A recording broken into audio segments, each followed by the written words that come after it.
Dinagdagan natin ang mga empleyado ng hahalili sa mga guro upang magampanan ang mga sari-saring gawain sa paaralan. Katuwang ang Kongreso na isabatas na ang Kabalikat sa Pagtuturo Act.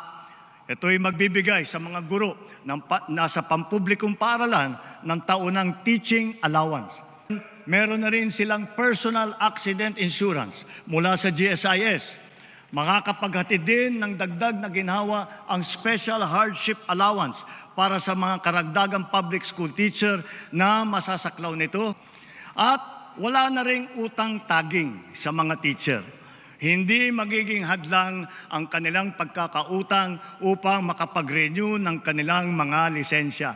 We've allocated funds to finally implement the expanded career progression system for our public school teachers. Sa sistemang ito, wala ng public school teacher ang magre-retire na teacher 1 lamang.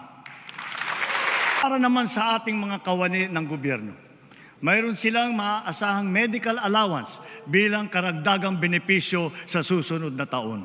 At hindi lamang iyon, mayroon ding napipintong aumento sa sweldo na makukuha nila sa 4 na tranche. Naglaan na po tayo ng pondo para dito simula sa taong ito at sa mga susunod na taon.